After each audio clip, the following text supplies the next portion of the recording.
Asseyez-vous bien confortablement, on va parler bouquin.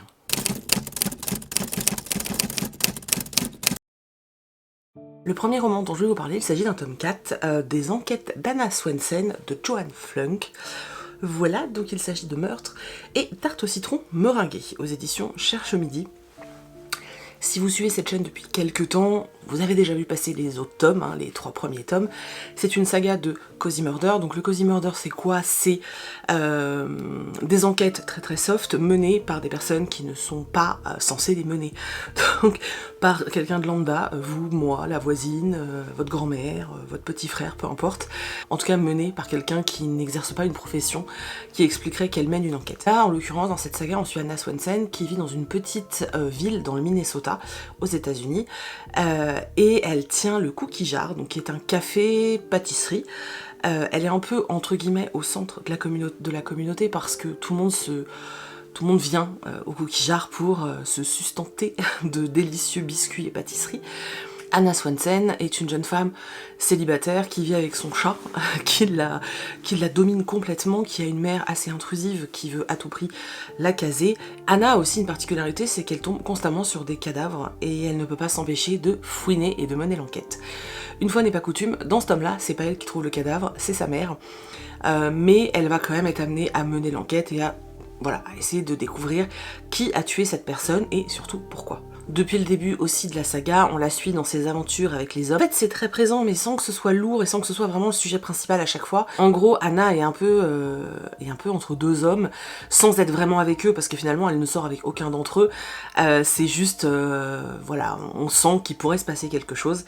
Là, ça continue, on continue l'évolution de l'histoire, etc. Et d'ailleurs, c'est à cause, entre guillemets, de l'un de ces hommes qu'ils vont découvrir un cadavre. Comme d'habitude, j'ai passé un super moment. Ça se lit tout seul, ça se dévore, c'est super agréable. En fait, c'est un vrai bonheur et c'est un vrai petit moment de détente que de retrouver ces personnages. Alors tout est archi tiré par les cheveux, rien n'est réaliste. En plus, c'est une saga qui a un certain âge, donc c'est encore moins au goût du jour, mais c'est bon quand même en fait. Et bizarrement, on arrive à ne pas faire... Tu vois, quand on lit cette saga, et on arrive à y prendre vraiment du plaisir. Enfin, personnellement, quand je dis on, c'est moi et mes autres personnalités. Mais non, vraiment... j'aime vraiment beaucoup, j'aime vraiment beaucoup et j'ai hâte de pouvoir continuer dans les aventures. Et j'ai hâte de pouvoir continuer à suivre les personnages, à les voir évoluer, à voir à quel point le chat Moshi maltraite sa maîtresse, ça me fait mourir de rire. Et puis ils sont tous assez attendrissants. J'ai bien aimé ce tome, comme tous les autres, je trouve ça assez chouette à chaque fois. Et même je vous dis, c'est improbable, c'est improbable. C'est-à-dire qu'elle vit vraiment dans une petite communauté et je me dis, mais comment c'est possible qu'il y ait autant de gens qui meurent? Comment c'est possible qu'il y ait autant de gens qui assassinent d'autres personnes? Enfin, c'est assez improbable. Mais c'est pas grave, ça fait aussi le charme de cette saga et moi j'aime vraiment, vraiment beaucoup. Et je vais lire au mois de novembre le tome 5. Voilà, c'est décidé.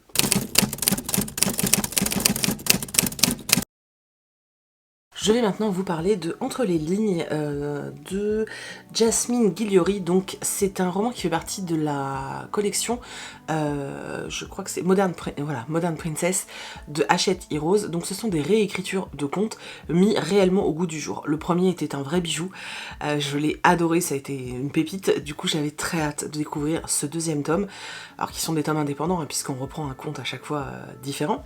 Donc dans celui-ci, donc dans Entre les lignes, on reprend le conte de La Belle et la Bête, version moderne, et on va suivre donc une jeune fille qui s'appelle Izzy, qui a toujours rêvé de travailler dans l'édition. Elle va réussir à trouver un poste d'assistante auprès d'une femme très importante, d'une éditrice très importante dans une maison d'édition. Ça se passe pas forcément très très bien parce que on se croirait un peu comme dans Le Diable s'habille en Prada si vous voulez. Elle fait que des tâches subalternes, elle qui rêve peut-être de devenir éditrice, on lui laisse de toute façon pas sa chance. Elle écrivait un roman, on lui dit que c'est vraiment pas terrible. Bref, on lui met constamment des bâtons dans les roues et on lui demande qu'une seule chose finalement, c'est d'être un petit peu le larbin et d'obéir. Un point, c'est tout. Elle va aller à Los Angeles avec sa patronne pour le travail, et sur place, ils vont se dire que c'est peut-être l'occasion de rencontrer une personnalité très très connue qui s'appelle Bo Powers, qui est une personnalité très importante à qui on a demandé d'écrire ses mémoires, sauf que depuis qu'il a signé le contrat, entre guillemets, plus de nouvelles, voilà. Il n'a rien écrit, il n'a rien envoyé à la maison d'édition et personne n'arrive à le joindre. Ça fait des mois que Izzy envoie des mails à Beau pour essayer de savoir où il en est, est-ce qu'il a des difficultés, est-ce qu'il a besoin d'aide, etc. Elle n'a jamais eu de réponse. Et là, sa patronne lui dit, écoute, ouais, c'est une bonne idée, va chez lui, essaye de voir où il en est, puis peut-être que si t'es en face de lui, il va se sentir un petit peu obligé. Elle va se rendre du coup, je crois que c'est à Malibu, pour le rencontrer, et quand elle le rencontre, eh bien elle va se rendre compte que cet homme est assez acariâtre, il n'a pas envie de parler, c'est un peu il est renfermé sur lui-même, on ne sait pas pourquoi, il est complètement renfermé sur lui-même, c'est l'équivalent de la bête dans La Belle et la Bête, et une chose en amenant une autre, elle va devoir rester avec lui dans son château, j'allais dire non, dans sa belle résidence, pour l'aider à terminer cette fameuse biographie. Alors j'ai l'impression d'en avoir dit beaucoup, mais en vrai, si vous voyez la taille du résumé, je vous ai donné vraiment juste les grandes lignes du départ.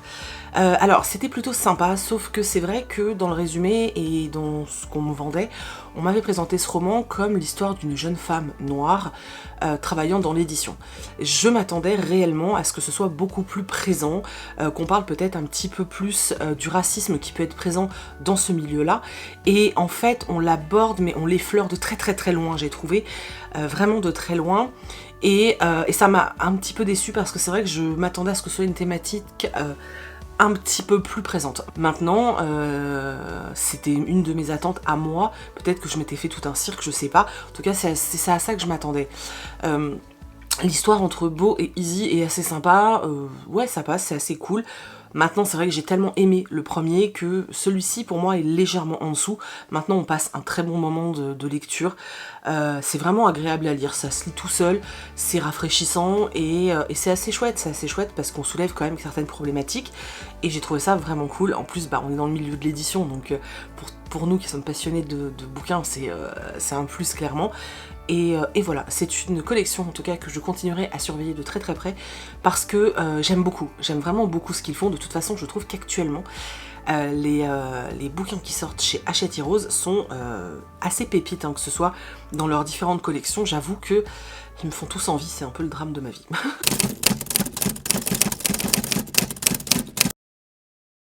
Maintenant, je vais vous parler du roman d'une autrice que j'aime vraiment beaucoup. Donc il s'agit de L'école de minuit de Maëlle Dessart aux éditions Rajo. J'espère que vous voyez bien l'ouvrage.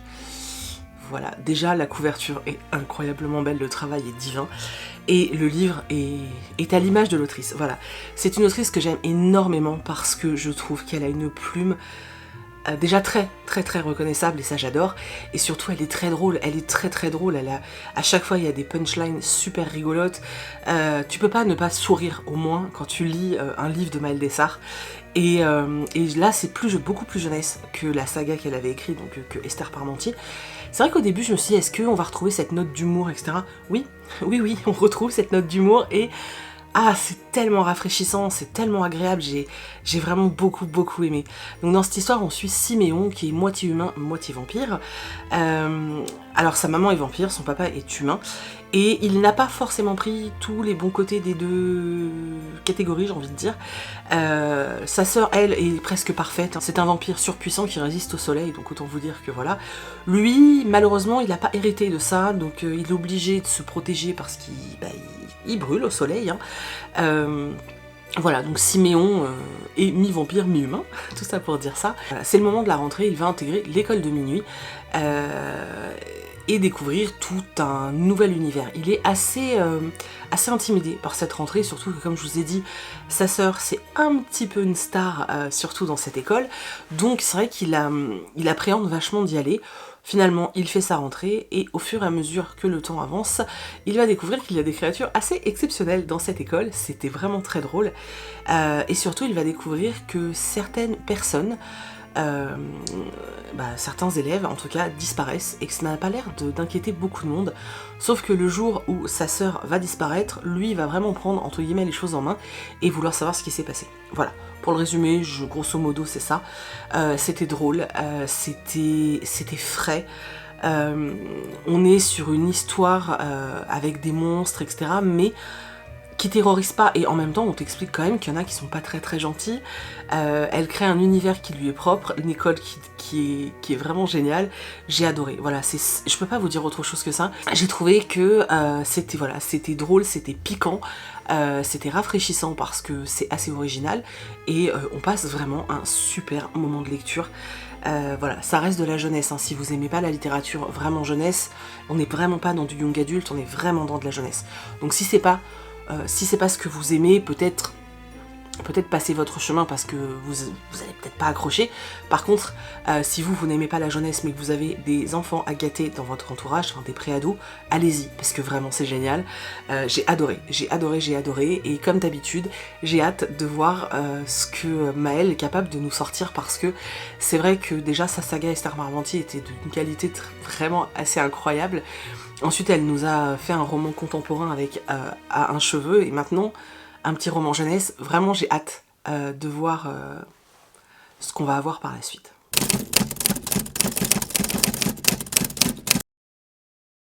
Je vais maintenant vous parler de Petit Manoir à Endgame d'Alexandra Benedict aux éditions Charleston.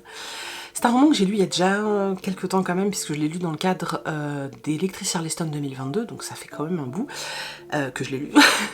Donc je l'ai lu il y a déjà un petit peu de temps, alors soyez un petit peu indulgents si jamais je suis pas hyper claire, je vais essayer de faire mon maximum. Donc on suit Lily Armitage, qui est une jeune anglaise, qui tous les ans se rend à Endgame, donc le manoir familial, manoir qui appartient à sa tante qui s'appelle Liliana, qui tous les ans pour la période de Noël organise un grand jeu d'énigmes, mais genre le jeu géant d'énigmes, et c'est un peu ce qui va être le fil conducteur des fêtes de fin d'année.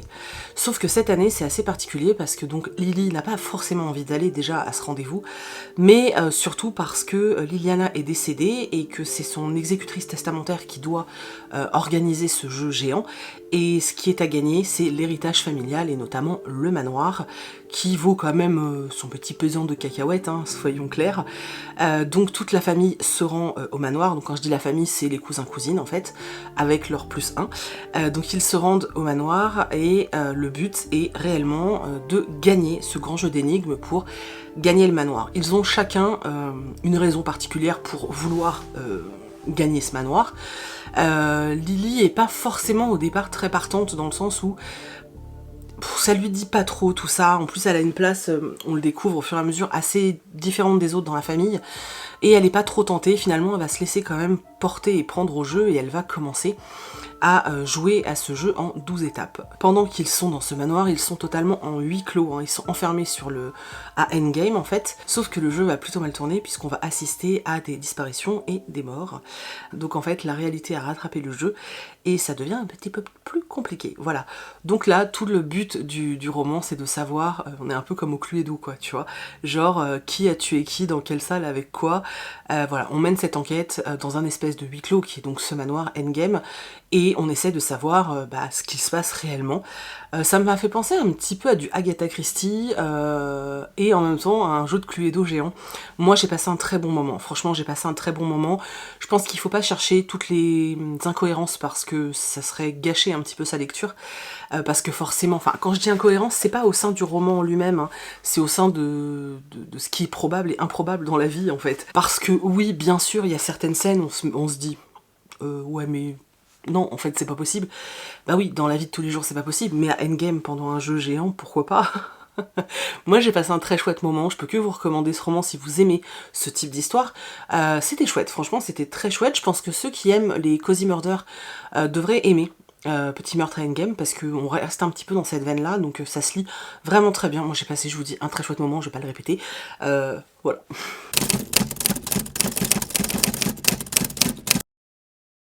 Et maintenant, je vais vous parler, je crois que c'est le premier roman de Noël dont je vous parle cette année, donc il s'agit de Sous un ciel étoilé de Clarisse Sabar aux éditions Charleston. C'est pareil, je l'ai lu cet été. Et j'ai passé un super moment. J'ai lu tous les romans de Noël de Clarisse et je les aime bien dans l'ensemble, mais clairement je trouve que celui-ci est nettement au-dessus. Alors on est encore à Valno, c'est Valno, ouais c'est ça. On est encore à Valno, voilà, elle aime bien rester un petit peu dans cette ambiance, mais j'ai vraiment préféré ce titre. Je sais pas, je peux pas expliquer pourquoi j'ai trouvé qu'il était au-dessus des autres et je me suis vraiment laissée emporter, c'était vraiment très très chouette, vraiment très chouette. Donc dans cette histoire on retrouve les personnages du tome précédent. Alors est-ce qu'il faut avoir lu celui d'avant? Moi je vous le conseillerais parce que celui-ci vous spoil clairement celui qui est paru l'année d'avant. Alors je me souviens plus, celui d'avant c'était Et nous danserons sous les flocons, ouais. Celui d'avant c'était Et nous danserons sous les flocons, il était vraiment chouette aussi. Je vous conseille de le lire avant parce que c'est vrai que vous risquez de perdre quelque chose quand même sinon. Là on suit Chloé qui travaille dans le monde de l'édition, qui sortait avec un acteur, non, un auteur très très connu. Tout se passait très bien pour elle, elle vivait à New York et tout allait très bien. Et du jour au lendemain, elle plaque tout parce que ça va plus du tout et elle revient à Valno voir ses parents, sa sœur qui est revenue à Valno dans le précédent tome. Et elle compte passer les fêtes de Noël là. Sauf qu'en fait, sa sœur jumelle, Alban, donc elles sont 3 filles dans la famille, sauf que sa sœur jumelle, Alban, est aussi à Valno parce que elle est en pleine instance de divorce avec son mari, ça se passe pas très bien. Donc nous on retrouve toute la petite famille dans ce village et forcément il y a de la bienveillance, de l'amour familial, des petites histoires familiales, des histoires avec les parents que j'ai trouvé vraiment trop fun, c'était très chouette, et une très belle ambiance avec de la neige, avec du vin chaud, avec des gens tous plus gentils les uns que les autres, c'était vraiment chouette. C'est plein de bonnes intentions, c'est plein de bienveillance, c'est plein d'amour, et ça fait beaucoup de bien, ça réchauffe le cœur, et c'est vraiment le petit roman parfait à lire au coin du feu. J'ai passé un très bon moment, je peux pas vous dire plus de l'histoire, parce que je risquerais de vous spoiler celui-ci, puis de vous spoiler celui d'avant, ce serait franchement dommage. Quoi qu'il en soit, ce que je peux vous dire, c'est que vraiment, je trouve que celui-ci est encore mieux que celui d'avant, enfin que celui de l'année dernière. Et moi, j'ai vraiment passé un très beau moment de lecture. Je suis très bon public pour les comédies de Noël. Et là, c'est vraiment très bien passé. Alors, ce n'est pas ma préférée. Je vous parlerai très bientôt d'une que j'ai, mais juste... Voilà, Big Love, mais vraiment c'était vraiment cool, donc à noter sur la liste. Mais attention, lisez celui d'avant, je vous le conseille vraiment. C'est tout pour ce point lecture, j'espère vraiment que vous avez découvert certains, que je vous ai peut-être intrigué sur certains romans. Si vous en avez lu certains, n'hésitez pas à partager votre avis dans les commentaires, on sera ravis de les lire de toute façon. Et voilà, si vous avez des conseils de romans qui se rapprochent un peu de ceux dont je vous ai parlé, pareil, n'hésitez pas à nous dire ça dans les commentaires.